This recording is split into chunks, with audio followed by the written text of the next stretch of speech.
Bien, viene Edgardo de Pomar del PPC, candidato de ese partido a la Alcaldía Metropolitana de Lima, a presentar algunas de sus propuestas para las elecciones municipales del 2026, ahora en octubre. Le voy a preguntar por cómo enfrentaría la inseguridad ciudadana desde el sillón municipal. Realmente es el principal problema de la capital, ¿no? Se ha referido también a los trenes de Porqui, ¿no? Los trenes de Rafael López Aliaga, en tono favorable, diciendo que si es elegido, si llega al sillón municipal, operarán, más allá de toda duda, en un plazo que no superaría un año, primer año, eso es lo que dicen sus declaraciones. Interesante ver que nuestro invitado de esta noche tiene también una experiencia como regidor, es experto en derecho municipal, habiendo brindado asesoría legal y técnica a más de una gestión local, participado activamente en el debate político. Y además también quiero mencionar que se ha desempeñado, como he dicho, como regidor en la Municipalidad de Lima, que conoce cómo opera el Consejo y es además miembro histórico y militante activo del PPC. Bienvenido. ¿Cómo estás? Muchas gracias, estimado amigo. Muchas gracias por estar aquí en tu programa. Bueno, mi meta para esta entrevista, para esta noche, es lograr que mi audiencia lo conozca. Esa es mi meta. ¿Qué cosa es lo que usted está proponiendo? No le voy a preguntar por ideología porque asumo que está alineado con el PPC, las conocemos perfectamente bien. Absolutamente. ¿Qué cosa es lo que usted, las tres principales cosas que diría usted le ofrece al electorado de Lima? Bueno, en primer lugar, yo creo que es importante señalar que lo que queremos es, y estamos haciendo, es presentarle una propuesta de esperanza y una propuesta de desarrollo para las personas, para los vecinos de Lima. Es decir, que no estén alineados con los intereses individuales de quienes ejercen la alcaldía de Lima, sino con los intereses mayoritarios, con los intereses de las personas que más necesitan y en general de todos los vecinos de Lima.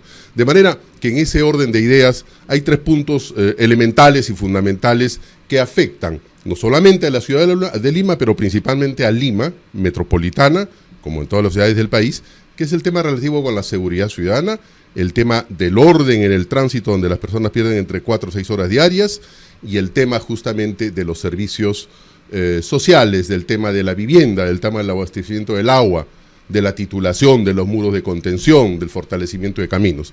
En ese sentido, en el tema de la seguridad ciudadana tenemos que tener primero en consideración cómo es que se desenvuelve el tema de la seguridad ciudadana. Y hay dos componentes fundamentales. Uno es la prestación justamente del servicio para el mantenimiento del orden público. Y otra tarea es la del mantenimiento del orden interno. Y en el orden público no solamente tiene que ver con el combate a la delincuencia común, sino también al mantenimiento de ese orden, del control de las calles, de la paz social, de la armonía, para que la gente pueda ejercer sus derechos. Y entonces, ¿dónde entra? El orden interno es una cosa superior, ya es la organización criminal, nacional, internacional, el terrorismo nacional, internacional, aquello que puede afectar la continuidad del Estado.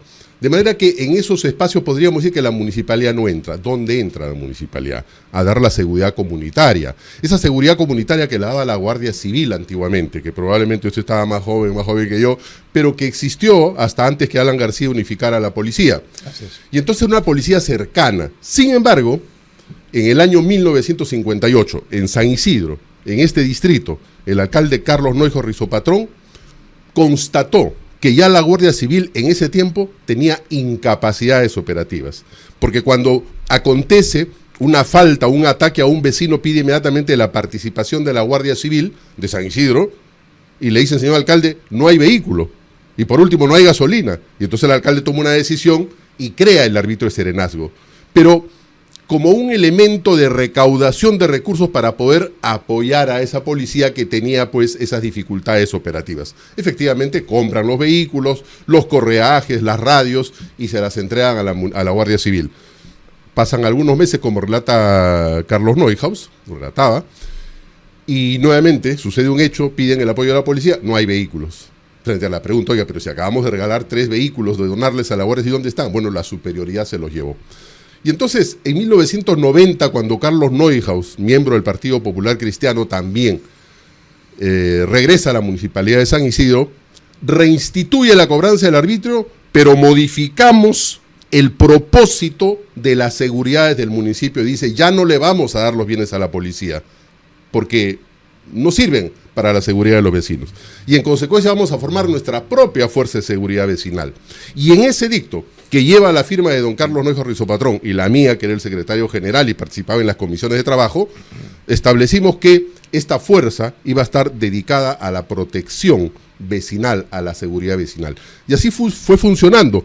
Pero necesitábamos, como no teníamos las capacidades coercitivas, porque esto ha debido de ir progresando, estableciéndose una doctrina de la seguridad ciudadana desde la municipalidad, pero ahí se quedó. Y entonces necesitábamos la ayuda de la policía, que la Constitución y la ley dice que es la policía la que coopera con el municipio y no al revés, aunque ahora han abierto unas ventanitas para que sea la municipalidad pobre, sin recursos, condenada a la pobreza, la que tiene que sacar de sus miserias para entregarle a la policía al Poder Ejecutivo, que tiene toda la plata y la plata más grande en el Perú. Entonces, creo que tenemos que dar esa mirada para fortalecer, y ahí vienen las propuestas. ¿Qué hacer? Lo primero, porque tenemos que dejar solo de comprar motos o poner camaritas y hablar de que miramos los hechos. Lo que hay que hacer es asumir con liderazgo la conducción del Comité Regional de Seguridad Ciudadana. ¿Para qué? Para que no solamente aprobemos el plan de seguridad, sino para que la policía en el centro, en la metrópoli, en el cercado, dé cuenta de cómo es que cómo va el curso de las investigaciones ante los hechos delictivos cometidos frente a los vecinos. Lo mismo se tiene que hacer en cada comité distrital de seguridad ciudadana, porque la policía no da cuenta, y este es un servicio público que tiene que dar cuenta. ¿Para qué? Para poder implementar correctivos o poder replicar los aciertos y las eficiencias, ¿correcto? Eso no ocurre. Pero además, también se le tiene que pedir esa información a la Fiscalía, sin que nosotros tengamos que intervenir en el tema profundo de la investigación, que tiene una reserva, ¿no es cierto? Entonces, ese es un primer paso. El segundo paso es el que tiene que estar destinado justamente al fortalecimiento de la organización popular para poder instaurar las rondas urbanas en Lima. ¿Por qué razón? En lo primero que he explicado no me queda claro cuál es la propuesta. ¿En qué parte? En el asumir... Exigir transparencia. ¿Que quiere crear una figura? No. A ver, primero, lo que yo le digo, existen los consejos regionales de seguridad ciudadana, ¿correcto? Eso ya existe. Pero usted también es partidario de la policía municipal, ¿no? ¿Usted cree en eso? Yo lo que estoy propiciando es que la policía, el serenazgo municipal, la Fuerza de Seguridad Ciudadana Municipal, tiene que tener competencias coercitivas, es decir, la capacidad de aprender, de arrestar, de chapar, de detener al infractor y ponerlo a disposición para la investigación de la Policía Nacional, porque una autoridad sin capacidad coercitiva no sirve. No nos olvidemos que la Policía Municipal, hasta antes que la desapareciera un alcalde por ahí, tenía esa capacidad de detener y caminaba inclusive con una vara, ¿no?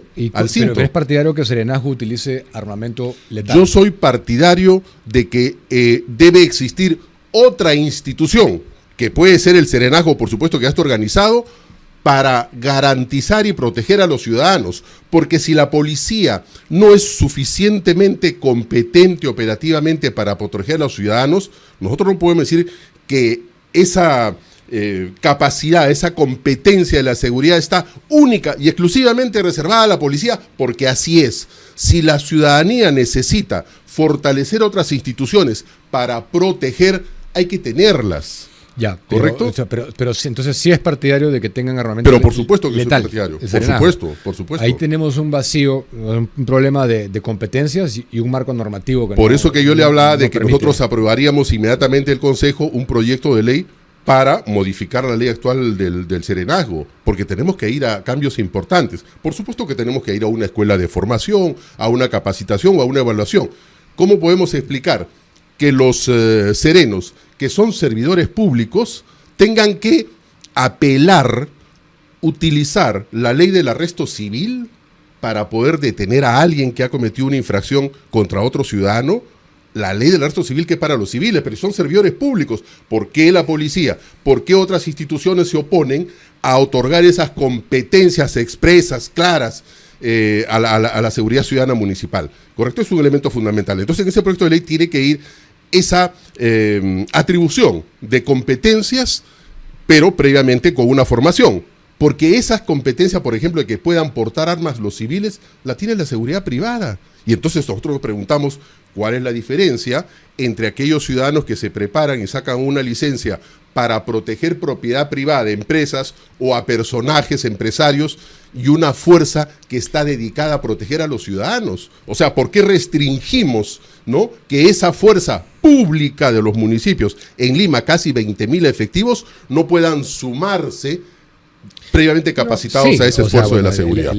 Digamos, una es el reconocimiento de que el Estado te da el armas para defender la Constitución y actuar en nombre de él, y el otro es una defensa propia como individuo, ¿no? O sea, esa parte me queda muy clara. Entonces, me interesa también hablar de tránsito, no quedarnos solo claro. Acá, es urgente. Pero para terminar eso nada más, ya, eso de por sí va a generar un choque con la policía bastante incómodo, de prosperar. Si todo le sale bien, eso va a generar una confrontación con la policía. Bueno, es que si nosotros nos encasillamos en estos compartimentos estancos y creemos que nadie puede entrar a mi fuero, a mi territorio, vamos mal. Por eso necesitamos una mirada más grande. No es que queramos quitarles todas las competencias a la policía, sino que tiene que haber solamente el compartir parte de la seguridad comunitaria, perseguir la falta, intervenir con protección jurídica cuando alguien comete un delito, que no se haga de la vista gorda, que no mire a otro lado, como sucede. ¿Acaso no tenemos esto como resultado más de 58 años que se ha creado el serenazgo? ¿Por qué? Por esas incompetencias operativas. Entonces, los planes tienen que realizarse con los alcaldes, obviamente con expertos, pero tenemos que ver la manera de neutralizar. Ahora, esto yo lo propongo como una cuestión intermedia, porque confiamos en lo que la presidenta electa ha señalado que va a hacer, que su principal objetivo es combatir la inseguridad y a la delincuencia, porque si no, no podemos tener desarrollo, porque si no, no podemos ejercer nuestros derechos. Es fundamental para que los ciudadanos podamos ejercer nuestros derechos, vivir en un clima de paz, de armonía, de seguridad. Si no, vamos a continuar como estamos en el reino del caos. Pero usted es abogado de profesión, ¿no? Abogado de profesión, me imagino que desde la óptica legal ha considerado las implicancias pero por supuesto que de lo sí. que hay que subsanar. Pero por supuesto que sí. En materia de ordenar el tránsito, ¿qué ha pensado? Y me ha gustado que diga que pondría en marcha, es decir, que no politiza la figura de los trenes de López Aliaga. En absoluto, en absoluto. Yo creo que el tránsito es fundamental porque iniciábamos la conversación señalando que los ciudadanos perdemos, todos. Los ciudadanos que se transportan en un Mercedes-Benz, un Audi, lo que fuere, y los ciudadanos que van en una combi, ¿no es cierto?, llenísima de pasajeros, todos perdemos entre 3 y 6 horas diarias en el transporte en Lima. De manera que es una afectación a la vida misma de las personas y de las familias, con consecuencias no solo de carácter, digamos, familiar, sino de consecuencias económicas. Y entonces tenemos que declarar en emergencia el tránsito, que no se ha hecho en los últimos años, no solo en esta gestión, sino en las anteriores. La responsabilidad del tránsito es de la municipalidad provincial, de la municipalidad metropolitana, porque el transporte, si bien es cierto ha pasado a una autoridad que es la ATU, el tránsito sigue siendo una competencia de la municipalidad metropolitana. Y entonces, las primeras medidas, declarar en emergencia. Tenemos que también complementar el servicio de la policía de tránsito con efectivos de tránsito municipal, como nosotros lo veníamos haciendo en San Isidro en los años 90, cuando no había policía en las calles, y que la policía no se los vaya a llevar a la comisaría por usurpación de funciones. Y entonces, no solo semaforizar las 50.000 intersecciones que señala actualmente la municipalidad, porque hay como $200 millones para comprar semáforos, insuficiente presupuesto para 150.000 intersecciones. Pero ese es un crédito, en honor a la verdad, es un proyecto específico financiado para eso. Por supuesto, ¿no? Porque hay cooperación internacional, ¿no es cierto? Entonces hay fondos para poder hacer ese trabajo, pero hay que hacerlo efectivo. Y eso va de la mano también con inversión vial, porque escuchamos nosotros que se dice vamos a hacer tal vía, ¿no? Y no la hacemos como el diseño original, y la hacemos orientada a facilitar el transporte privado, cuando nosotros tenemos que insistir en la macrotransportación, en el transporte público, de manera que hay que construir, por ejemplo, 9 corredores viales segregados. ¿Para qué? Para el transporte masivo, para el BTR, para el transporte público, porque no vamos a conseguir descongestionar las calles haciendo más vías para el transporte privado. Y felicitamos que Proinversión nuevamente ha retomado la decisión de poder financiar ya los estudios para la línea 3 y 4. Pero tenemos una y la 2 que se está trabajando. Claro, todo el mundo habla de la línea 3 y 4 cuando ni siquiera tenemos la 2. 5 estaciones tenemos en la línea. Y tenemos 9 programadas. 9. Por eso. Pero yo diría que completemos primero todas las 27 estaciones de la línea 2 y de que después vayamos a la línea 3 y 4, pero más cederamente, ¿no? Porque ATU. ¿Ha funcionado ATU separadamente del municipio o buscaría usted...? Bueno, yo lo que estoy proponiendo es que ATU debería estar dentro, digamos, de la esfera municipal. Sin destruir su carácter técnico especializado. O sea, que no vuelva a ser parte de la administración en sí misma, sino como un órgano, ¿ya? Descentralizado de la municipalidad, conservando su autonomía técnica, que la ley le reconozca nuevamente los 4 años, eran 5, pero 4 años creo que serían importantes, suficientes, de permanencia continua del presidente, porque lo que ha pasado en la presidencia de la República, 10 presidentes en 10 años, tú lo señalas hace un momento, y en ATU, 6 años, 6 presidentes. Y eso estaba diseñado justamente para que no se pudiera cambiar al presidente de ATU, sino cada 5 años, ¿correcto? Pero en el gobierno de Castillo, que buscaban cargos de poner los amiguitos, cambiaron la norma y dijeron que por pérdida de confianza lo podían cambiar. Bueno, el resultado 6. Felizmente, en esta última gestión, se han logrado las cosas que no se lograron y que nosotros perseguíamos el 2012-13, cuando estuvimos de regidores en Lima, que las autorizaciones para las empresas de transporte regular, ordinario en Lima, esas que pasan por toda la ciudad de Lima y Callao, tuvieran autorizaciones mínimo de 5 a 10 años, por una sencilla razón. Por supuesto, los rojos se oponían. En esta gestión de ATU, dice usted. No. ¿De Lima? O sea, en la gestión de ATU se ha logrado recién en el 2025, en febrero o marzo, otorgar las autorizaciones por un mínimo de 5 años. Lima nunca se atrevió a otorgar autorizaciones ni siquiera por un año, era por 6 meses. Entonces, cuando usted tiene una autorización por 6 meses, ¿cómo puede ir a un banco a decirle, mira, préstame plata para renovar la flota? ATU lo que ha hecho ahora es otorgarle esa autorización por 5 años que ya le sirve. En la gestión de ATU. Por eso correcto. Por eso es que ATU tiene su valor, su importancia, pero necesitamos que esté bajo la competencia de Lima para poder planificar el crecimiento de manera concertada. ¿Unificaría todo? No. Lo mantendría así. Lo mantendríamos con un organismo autónomo, pero en coordinación permanente con el alcalde y el Instituto Metropolitano de Planificación para saber, porque hasta ahora solo tenemos estimados de que por lo menos el 40% de la población no es atendida con el servicio público, es decir, por dónde van a ir las vías, cómo vamos a hacer el tema de las inversiones, qué empezamos primero, la línea 3, la 4, la 5, la 7, la 9, etcétera. O sea, tiene que haber una coordinación estrecha con una visión de ciudad, porque la ciudad es la que, en virtud de su progreso, nos va a ayudar a desarrollar más el país. Las consecuencias de la eficiencia o ineficiencia de los alcaldes son positivas o negativas para el país. Por ejemplo, hablando de externalidades, si como sucedió algunos años, se desbordó el río, el Guaycoloro destruyó la carretera central. Hay una empresa que producía leche ahí por la avenida de Las Torres, tenía que ponerle en el puerto. Antes se demoraba 2 horas en llevar su producto de la planta al puerto y seguramente gastaba, no sé, $1 por caja. Y cuando salió se salió el río, se desbordó y malogró la pista y no había puente, se demoraba 4 a 5 horas. Esos mayores gastos, ¿a dónde los cargamos? ¿Al producto que vamos a exportar o a las utilidades de los empresarios? Entonces, de todas maneras, pues, a donde se cargue hay pérdida. Dejamos de exportar porque ellos no quieren dejar de ganar, ¿no es cierto? O al revés. Entonces, la importancia del conocimiento y la eficiencia de los alcaldes es fundamental para el desarrollo de los pueblos. No olvidemos que las municipalidades tienen solo 2 finalidades. Una, la prestación de los servicios públicos. Y 2, promover el desarrollo económico, ¿no? ¿Qué nota le pondría a la gestión de López Aliaga? ¿Sobre cuánto? Sobre 20. Sobre 20, tal vez un 10. 10, o sea, lo jala, lo desaprueba. Sí, claro. ¿Le parece una gestión desaprobatoria? Sí, y por una sencilla razón. ¿Por qué? Yo creo que nos prometió mucho, hizo poco. Lamentablemente. Creo que la gente tuvo una gran esperanza y una gran confianza, y yo también la tuve.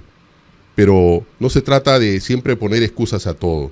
Creo que hay que hacer las cosas con eficiencia y pensando justamente en los ciudadanos y en el crecimiento del país y de la ciudad, y no solamente en los intereses personales. Por eso yo creo que quien asuma que como es mi caso, que es lo que pretendo, el cargo de alcalde de Lima, yo no voy a estar ahí solamente calculando a ver qué me conviene. No voy a renunciar, porque si yo prometo que no voy a renunciar y renuncio, estoy traicionando la voluntad popular. Entonces yo, si usted me pide una opinión, yo hago justamente, emito esa opinión señalando que no me parece. Creo que pudo haber hecho muchas cosas más. Mucho, se esperaba mucho. La puesta en marcha del tren, como usted ha dicho Sí. un año, ¿no? En máximo Sí. un año. Sí, menos de un año inclusive. Ok, ¿cómo lo haría? Porque conoce el historial, ¿no? De disputas Sí, claro, con el ministerio, claro. y todas las habilitaciones. Mire, fíjese, ¿Cómo más, lo haría más en allá unos de los fundamentos jurídicos, legales de cómo se trajo o no se trajo, bueno, eso lo analizarán otros órganos.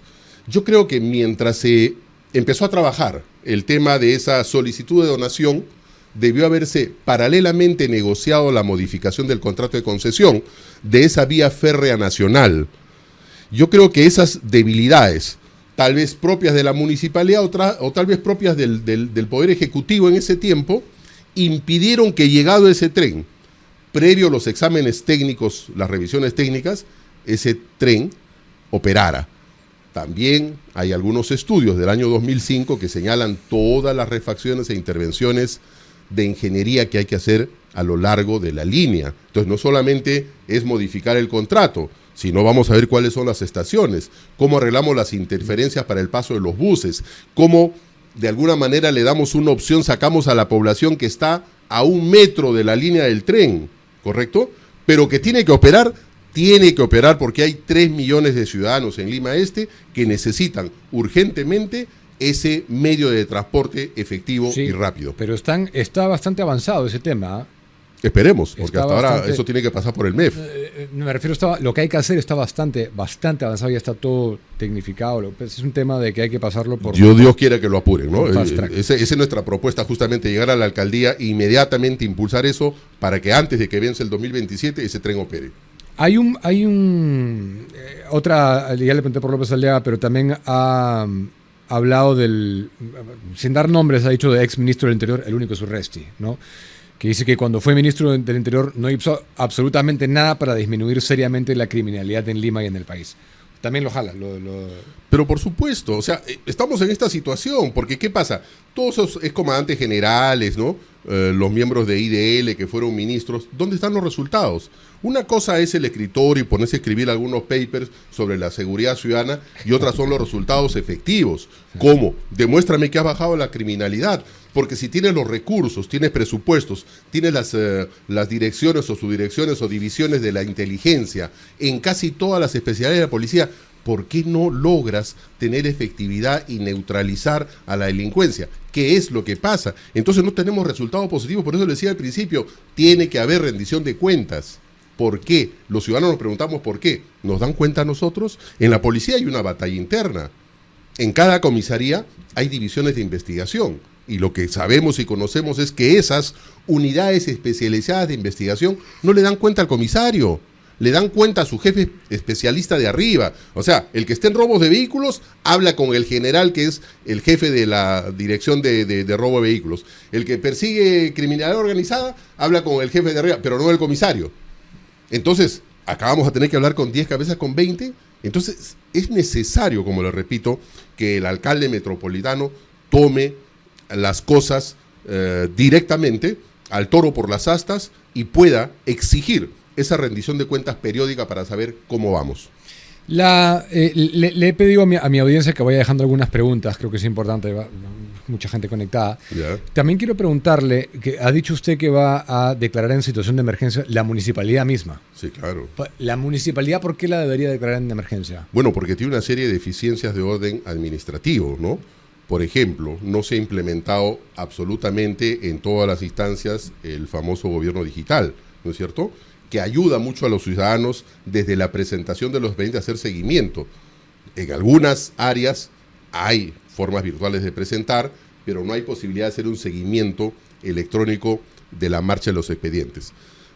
Segundo, el orden, por ejemplo, para la ejecución de las obras. Y tenemos un ejemplo claro que es el caso de la denominada, entre comillas, Vía Expresa Sur, que de Vía Expresa no tiene nada, ¿no? ¿Tuvimos un estudio previo? No. ¿Tuvimos un expediente previo? No.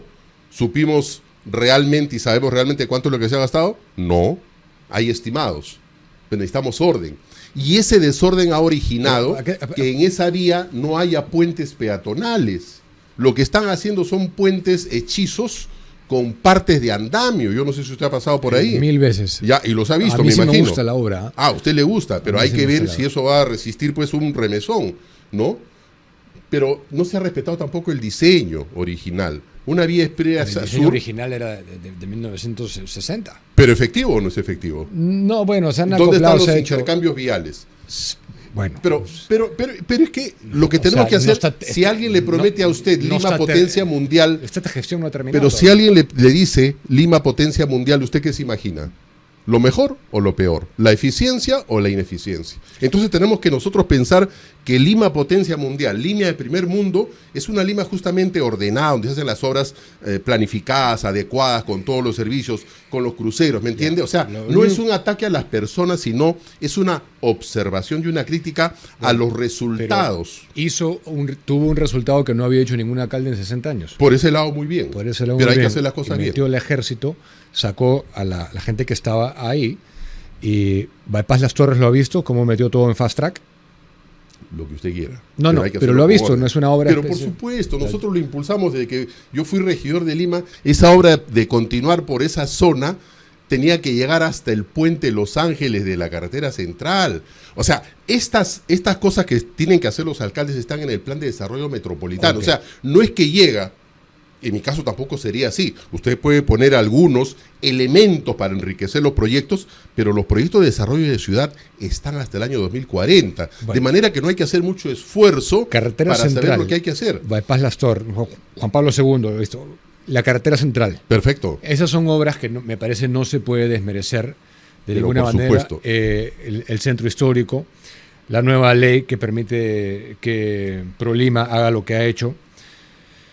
Hay Estamos cosas de que sí acuerdo. se ha hecho. Que Estamos de se acuerdo. pudo hacer otras cosas de repente, sí. Estamos pero- en la misma línea porque en ese tiempo nosotros buscábamos sacar justamente una ordenanza que después salió la ley DUS de Desarrollo Urbano Sostenible para compensar a los propietarios de esos bienes monumentales históricos de Lima y permitir recuperar esas viviendas, ¿correcto? Y que esos certificados por no construir ahí los pudieran negociar con otros desarrolladores inmobiliarios, para no condenarlos a la pobreza. Nosotros estamos en ese camino de promoción de la inversión, del desarrollo, de la recuperación, pero con eficiencia. Pero la ¿correcto? razón fundamental de la nota 10 que le pone a López Aliaga es porque renunció, ¿no? No por eso. Yo le acabo de decir no, porque a nosotros nos prometió una Lima potencia mundial y de potencia mundial no pues, tenemos pero nada. En ¿correcto? 4 años nadie puede convertir Entonces, a nada en potencia bueno, pues, mundial. entonces Eso es no una cree usted- visión. Entonces una no hay que crear mucha expectativa porque si no engañamos al electorado, Pero ¿correcto? Entonces por eso bueno. yo reconozco las cosas positivas que se hacen, pero si usted me pide que califique, yo también lo que digo, bueno, sabes que yo esperaba más. Si tú me dices, oye, que Ok. me vas a entregar un Mercedes-Benz Perfecto. y me entregas un chanchito, entonces la cosa no camina bien. Dice, de cara a lo que ha comentado de seguridad, David Enríquez, ¿la Policía Metropolitana sería una sola para toda Lima o los municipios distritales serían autónomos? Yo creo que deberíamos empezar por una policía metropolitana con una escuela de formación muy estricta, acreditada como hacen las universidades, con un SUNEDO de verdad, por supuesto, una institución similar, que seguramente sería el Ministerio de Interior, que acredite justamente la capacidad, primero, de esa malla curricular y segundo, de la formación y de los exámenes, de la estabilidad psicológica y psíquica de los servidores, ¿no es cierto? Pero tendría que ser metropolitana inicialmente y como esto no puede ser solo a nivel de Lima, en su momento, en virtud de que hay una ciudad metropolitana nacional que es Lima y hay ciudades metropolitanas regionales como puede ser Arequipa, Trujillo, Lambayeque, Huancayo, Cusco, ir implementando de a pocos. Pero tenemos que ir hacia un mecanismo que nos ayude a proteger más a la gente. Cuando usted ha sido regidor, conoce Sí, claro. el monstruo desde dentro. Sí. Desde el momento que digamos, decide dar ese paso y buscar el máximo cargo del municipio de Lima, usted es porque piensa que es el mejor, ¿no? ¿Qué cosa es lo que lo diferencia y que no tienen Urresti, Allison, Rubio, Bruce? ¿Por qué la gente debería votar por usted y no por los otros? Mire, yo no solamente he sido funcionario, ¿no? Asesor en municipalidades. También he sido profesor de la Universidad de Lima 7 años en el curso de Derecho Municipal y profesor de la Universidad Ricardo Palma, de manera que también conozco la doctrina, ¿correcto? Conozco la ley, pero lo importante es tener una visión de desarrollo y un liderazgo, saber hacia dónde en virtud de nuestra formación, ya que pertenecemos a una organización política sólida, con referentes importantes como Luis Bedoya Reyes y Carlos Neuhaus, sabemos a dónde queremos llevar a la ciudad. Tenemos una visión de desarrollo y tenemos también una clara aptitud y un liderazgo para poder liderar, gobernar la ciudad. O sea, esto no se deja en control remoto, ¿no? No es que yo empiezo a viajar de pronto de alcalde por las provincias para ver cómo voy armando mi campaña presidencial luego. Uno tiene que conducir la organización, conociendo la administración, porque tengo obviamente la experiencia de manejar el día a día, ¿no? Tengo que saber qué tocar para que esto funcione. Esa visión en concreto, ¿cómo la describiría? Una ciudad donde todos podamos vivir bien. ¿Qué significa eso? Que no haya una sola persona sin agua en la ciudad de Lima. Estamos en el siglo XXI y tenemos casi 2 millones de familias sin agua. Y es más, si nosotros entramos a la página de SUNAT, usted va a ver que hay racionamiento de agua en más de 22 distritos de Lima. Lo que pasa es que nosotros donde vivimos no lo sentimos, pero en la mayoría de los distritos de Lima ya hay racionamiento. ¿Pero y qué si haría? nosotros... ¿Pero qué haría? Por eso le digo que Sedapal también es una propuesta, tiene que pasar al manejo de la municipalidad. Esa era mi siguiente observación, ¿Sí? que ya está entrando en competencias nacionales. No, señor. Eso, ¿qué haría? No, señor, no es competencia nacional, porque fíjese usted que todas las municipalidades provinciales, el manejo de la empresa del agua y del alcantarillado es una competencia municipal. El artículo 80.2 de la ley orgánica le señala esa competencia municipal. Lo que pasa que en Lima históricamente se ha concentrado esta empresa del agua en el Ministerio de Vivienda por el clientelismo político, que quiere el gobierno que vaya y le toquen la puerta para que le pongan agua cuando es una tarea municipal.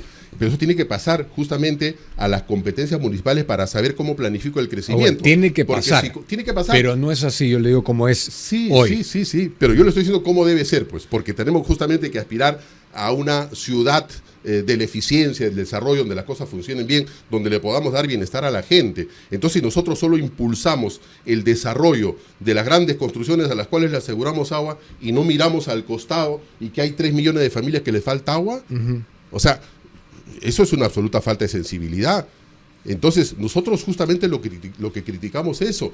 Y la gente no tiene problemas de agua hoy, los tiene hace 40 años. Sí, de acuerdo. Y entonces ha habido ministros de vivienda y han pasado otros funcionarios y no han hecho absolutamente nada por eso.